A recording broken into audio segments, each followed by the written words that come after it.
Dans le monde du logiciel, il y a un mot qu'on entend partout, tout le temps, innovation. Mais que se passe-t-il vraiment quand ce fameux moteur de l'innovation, il tourne un peu à vide? C'est exactement ce qu'on va voir ensemble. Voilà, on commence fort. Un service de développement logiciel sans R&D n'a aucun sens. Ça peut paraître un peu radical, non? Et pourtant, c'est vraiment le cœur du sujet. Le truc, c'est que la plupart des entreprises de logiciels sont persuadées de faire du développement. Genre du vrai, en continu. Mais si on y regarde de plus près, est-ce que c'est vraiment ça qui se passe? Parce qu'en réalité, ce qu'elles font, c'est plutôt une sorte de reproduction accélérée, c'est-à-dire qu'une grosse partie du boulot, c'est d'assembler des briques qui existent déjà, d'optimiser des trucs qu'on connaît par cœur. C'est efficace, oui, c'est sûr. Mais est-ce que c'est de la création? Pas vraiment. Alors, plongeons dans cette première partie. La promesse du développement. Qu'est-ce que ça veut dire au fond, développer? Ce mot qu'on utilise à toutes les sauces. Regardons ça de plus près. D'un côté, on a la reproduction. C'est le quotidien, le familier, livrer, maintenir, optimiser, le train-train quoi. Et de l'autre, l'évolution. Et là, tout tient en un seul mot, un seul verbe, explorer. C'est vraiment là que la magie opère. C'est fou quand on y pense, mais le mot développement lui-même, il porte une promesse. La promesse d'évoluer, de grandir, de se transformer. Il nous dit implicitement de ne pas rester sur nos acquis. Ok, mais et si cette promesse n'est pas tenue, qu'est-ce qui se passe? On se retrouve avec ce que j'appelle le moteur sans imagination. Un moteur qui tourne, mais qui tourne à vide. Et ça, les conséquences sont loin d'être anodines. Imaginez un instant un gros moteur. Ça tourne, ça chauffe, ça fait du bruit, ça donne même l'impression d'avancer un peu. On sent qu'il y a de l'activité, de l'énergie. Mais en fait, il est bloqué sur la même route. Encore et toujours la même. Le paysage ne change jamais. C'est l'image parfaite d'une boîte qui tourne en rond, qui est devenue prisonnière de ses propres habitudes. Et ce surplace, il a un coût énorme. Et souvent, on ne le voit même pas venir. On perd quoi au juste? D'abord, la curiosité. Ensuite, la vision de l'avenir.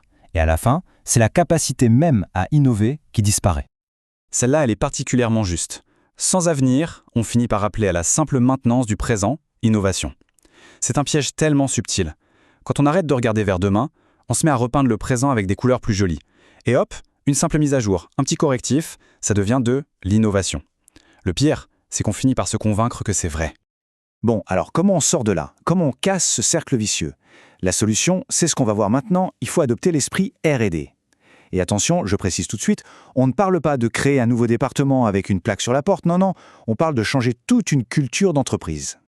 Le changement de perspective est total. Il faut arrêter de voir la R&D comme un luxe, un truc réservé aux mastodontes de la tech. Non, la R&D, c'est un état d'esprit. C'est une culture de la curiosité qui doit être partout, dans chaque équipe, sur chaque projet. C'est l'oxygène de l'entreprise. Et concrètement, ça ressemble à quoi? Ça se traduit par des actions qui, à première vue, n'ont aucun sens d'un point de vue rentabilité immédiate. C'est oser prototyper une idée complètement dingue. C'est prendre du temps pour tester cette petite librairie dont personne n'a entendu parler. C'est explorer une architecture totalement nouvelle, juste pour voir. Et c'est ça le point le plus important peut-être. C'est justement dans ces moments qu'on pourrait qualifier de perte de temps que se cachent les plus grands gains. C'est contre-intuitif, mais c'est comme ça que ça marche. Maintenant, parlons de l'humain. Parce que ce manque de curiosité, il a un coût énorme sur les gens qui font le travail. Et pour bien comprendre, on va opposer deux images. L'usine et l'artiste. Prenez un développeur. Si on lui enlève tout espace pour la recherche, pour l'exploration, il se transforme petit à petit. Le créateur, l'artisan passionné, devient un simple exécutant. Quelqu'un qui applique des recettes sans plus jamais se poser de questions.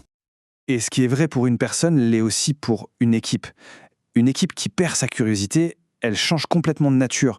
Ce n'est plus un collectif qui crée, c'est une usine.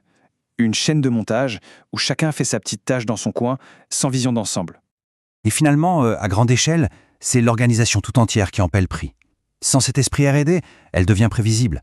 Et dans notre milieu, dans la tech, être prévisible, c'est le début de la fin. C'est déjà être dépassé. J'aime beaucoup cette image. La R&D, c'est la respiration du métier. Ça dit tout, non?